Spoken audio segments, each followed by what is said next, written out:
नमस्कार. श्री स्वामी समर्थ सर्वांना. तुमच्या सर्वांचं पुन्हा एकदा आपल्या या युट्यूब चॅनलवर खूप खूप हार्दिक स्वागत आहे. पहा, 2026 मध्ये वटपौर्णिमा ही सोमवार 29 जून 2026 रोजी साजरी केली जाईल.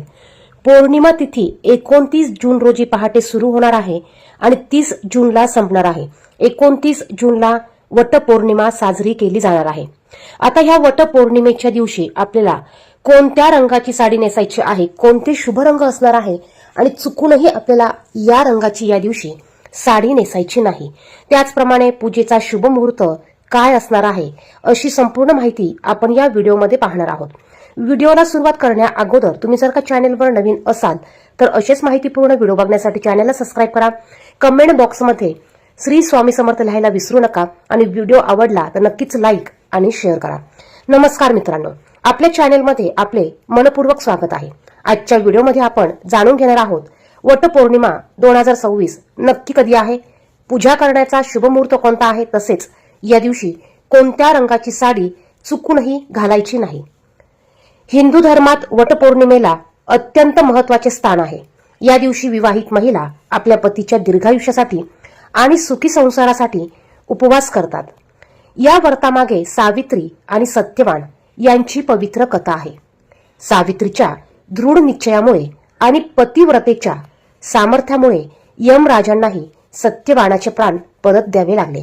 त्यामुळे आजही महिलांमध्ये हे व्रत मोठ्या श्रद्धेने केले जाते. 2026 मध्ये वटपौर्णिमा ही सोमवारी 29 जून रोजी साजरी केली जाईल. या दिवशी महिलांनी सकाळी लवकर उठायचं आहे, स्नान करून स्वच्छ कपडे परिधान करावीत आणि या दिवशी उपवास करून वडाच्या झाडाची पूजा करावी. वडाच्या झाडाभोवती शक्य झाल्यास 7 किंवा 108 प्रदक्षिणा घालून आपल्याला कापसाचा धागा हा गुंडाळायचा असतो, म्हणजेच सूत गुंडी असते, तो धागा आपल्याला गुंडाळायचा असतो. आता पूजा करण्याचा शुभ मुहूर्त सकाळी सूर्योदयानंतर ते दुपारपर्यंतचा कालावधी पूजा करण्यासाठी अत्यंत शुभ मानला जाईल. शक्यतो सकाळी 6 वाजेपासून ते 11 वाजेपर्यंत पूजा आपण करावी. आता वटपौर्णिमेला कोणत्या रंगाच्या साड्या नेसायच्या आहेत, कोणती शुभ रंग आहेत की ते आपण आवर्जून या दिवशी साडी नेसली पाहिजे. बघा, सर्वात पहिला कलर म्हणजे लाल रंग. लाल रंग हा सौभाग्य, प्रेम आणि मंगलतेचे प्रतीक मानला जातो. लाल रंग माता लक्ष्मीला आणि कुलदेवीला देखील अतिशय प्रिय आहे. त्याचप्रमाणे लग्नामध्ये देखील शक्यतो नववधूला म्हणजेच नवरीला लाल रंगाचा शालू किंवा साडी ही घेतली जाते. वटपौर्णिमेला लाल रंगाची साडी परिधान केल्यास देवी लक्ष्मीची कृपा प्राप्त होते असे मानले जाते. त्यामुळे आपण आवर्जून या दिवशी लाल रंगाची साडी अवश्य घालू शकतो. ज्यांना नवीन साडी घ्यायची असेल त्यांनी अवश्य लाल रंगाची साडी घेण्याचा प्रयत्न करायचा आहे. लाल रंग बघा, कुंकवाचा देखील रंग हा लाल असतो आणि महिला सौभाग्य म्हणून कुंकू हे त्यांच्या कपाळी लावत असतात. यानंतरचा शुभ रंग तो म्हणजे हिरवा रंग. आता बघा, नवरीला आपण साखरपुड्यासाठी हिरव्या रंगाची साडी देत असतो. नवरी देखील हिरव्या रंगाचा चुडा हा भरत असते, कारण हिरवा रंग हा निसर्गाचा, समृद्धीचा आणि आनंदाचा, त्याचप्रमाणे नवजीवनाचे प्रतीक मानला जातो. सौभाग्यवती स्त्रियांसाठी हिरवा रंग अत्यंत म्हणजे अत्यंत शुभ मानला जातो. बघा, विवाहित महिला शक्यतो सणावाराला, सणाच्या दिवशी किंवा शुभ प्रसंगी शक्यतो हिरव्या रंगाच्या काचेच्या बांगड्या घालत असतात, कारण हिरवा रंग हा शुभ मानला जातो. त्याचप्रमाणे आपण देवीची ओटी भरताना देखील ब्लाऊज पीस असेल किंवा साडी असेल, शक्यतो आपण हिरव्या रंगाची साडी घेत असतो आणि म्हणूनच या दिवशी आपण हिरव्या रंगाची साडी देखील पूजेसाठी परिधान करू शकतात.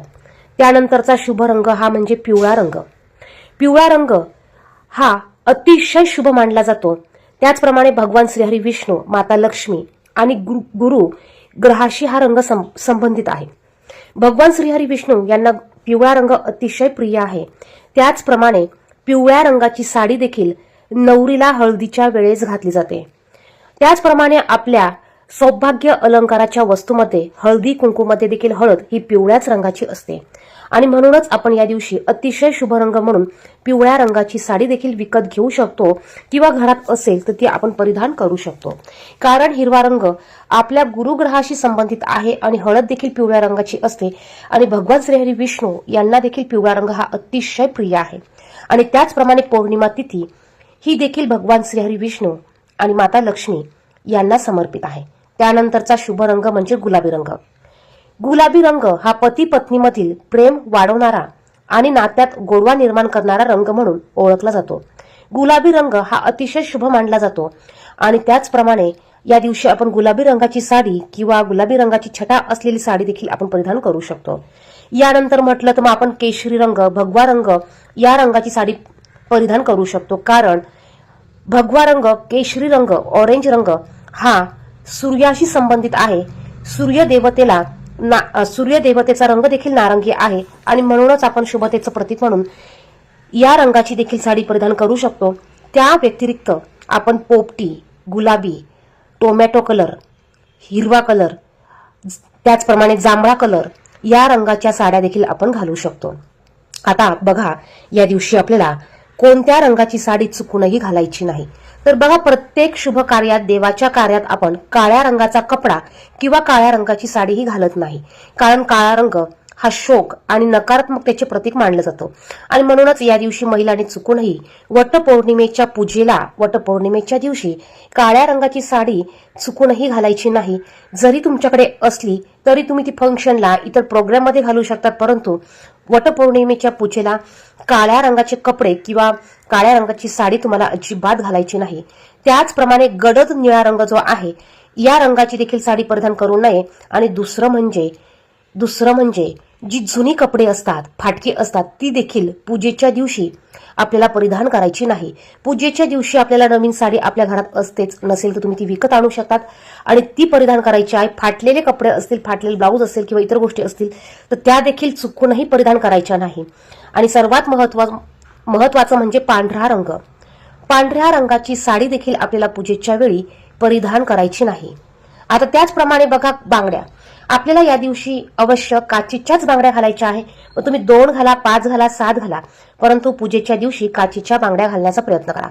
यामध्ये तुम्ही लाल कलर, हिरवा कलर, पिवळा कलर या रंगाच्या बांगड्या तुम्ही परिधान करू शकतात. शक्यतो बऱ्याच सुवासिन महिला हिरव्या रंगाच्या बांगड्या घालत असतात, परंतु चुकूनही या दिवशी प्लास्टिकच्या, मेटलच्या, तारेच्या किंवा इतर धातूंच्या बांगड्या चुकूनही आपल्याला घालायच्या नाहीये. त्याचप्रमाणे कलर सुद्धा आपल्याला काळा किंवा गडद निळा किंवा पांढऱ्या रंगाच्या बांगड्या चुकूनही या दिवशी घालायच्या नाही. आता वटपौर्णिमेच्या दिवशी थोडक्यात आपल्याला काय करायचं आहे, या दिवशी शक्यतो सूर्योदयापूर्वी उठावं. स्नान हे आपल्याला सूर्योदयाच्या अगोदर करायचं आहे. अंघोळीच्या पाण्यात थोडंसं गंगाजल, गोमतीर पाणी किंवा पंचगव्य टाकून आपल्याला अंघोळ करायची आहे. त्याचप्रमाणे पौर्णिमा तिथी असल्यामुळे आपण थोडीशी चिमूटभर हळद देखील या अंघोळीच्या पाण्यात टाकू शकतो. त्यानंतर अंघोळ केल्यावर स्वच्छ कपडे आपल्याला धुतलेले घालायचे आहे. त्यानंतर या दिवशी उपवास केला जातो आणि आपण वडाच्या झाडाची पूजा करेपर्यंत हा उपवास करायचा आहे. काही ठिकाणी हा संपूर्ण दिवसभर उपवास केला जातो, काही ठिकाणी वडाच्या झाडाची पूजा केल्यानंतर हा उपवास सोडला जातो. त्याचप्रमाणे या दिवशी वडाच्या झाडाची पूजा करून सावित्री सत्यवान कथा ही अवश्य तुम्हाला वाचायची आहे किंवा तुम्ही ती युट्यूबला लावून तुम्ही ती ऐकू शकतात. त्याचप्रमाणे पतीच्या दीर्घायुष्यासाठी आपल्याला या दिवशी प्रार्थना करायची असते. आपलं सौभाग्य अखंड राहावं यासाठी प्रार्थना करायची आहे आणि शक्य झाल्यास गरिबांना, गरजूंना यथाशक्तीने दान धर्म करायचा आहे. या दिवशी वाद घरात घालू नये, अपशब्द कोणाला बोलू नये, कोणाचा अपमान चुकूनही करू नये. बघा, 2026 मधील वटपौर्णिमा 29 जून रोजी साजरी केली जाणार आहे. या दिवशी लाल, हिरवा, पिवळा किंवा गुलाबी रंगाची साडी परिधान करणे शुभ मानले जाते, तर काळ्या रंगाची, पांढऱ्या रंगाची साडी शक्यतो टाळावी. वटपौर्णिमेचे व्रत श्रद्धेने आणि भक्तिभावाने केल्यास सौभाग्य, सुख, समृद्धी आणि कुटुंबात आनंद नांदतो. व्हिडिओ आवडला असेल तर व्हिडिओला लाईक करा, शेअर करा आणि चॅनेलवर नवीन असाल तर चॅनेलला सबस्क्राईब करायला विसरू नका. धन्यवाद.